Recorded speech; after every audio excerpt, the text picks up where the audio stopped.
Import purchase bill from CSV file.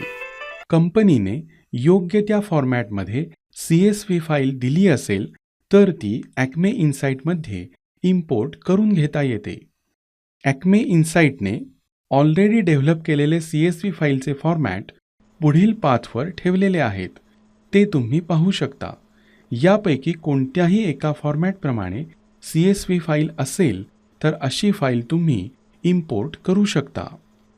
कंपनीने दिलेल्या फॉर्मॅटप्रमाणे CSV file import करायची असल्यास तशी डेव्हलपमेंट देखील ॲक्मे इन्साईटमध्ये करता येऊ शकते.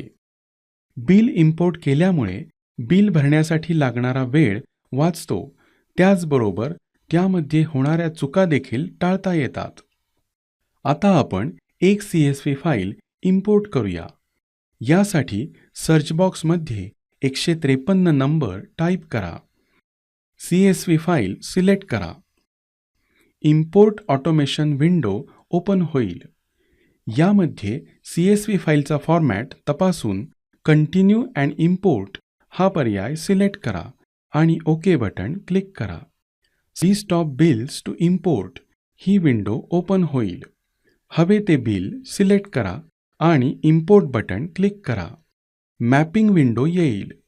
यामध्ये डाव्या बाजूला CSV फाईलमधील प्रॉडक्ट्स दिसतील आणि उजव्या बाजूला ॲक्मे इन्साईट सॉफ्टवेअरमधील प्रॉडक्ट्स दिसतील. यामध्ये फर्स्ट टाईम प्रॉडक्ट्स मॅप करून घ्यावे लागतात. पुढील वेळेस परचेस बिलमध्ये संबंधित प्रॉडक्ट आल्यास तो मॅप करावा लागत नाही. सर्व प्रॉडक्ट्स मॅप केल्यानंतर कन्फर्म ऑल या बटनला क्लिक करा आणि कंटिन्यू या बटनला क्लिक करा. लोकेशन सिलेक्ट करून एंटर की प्रेस करा.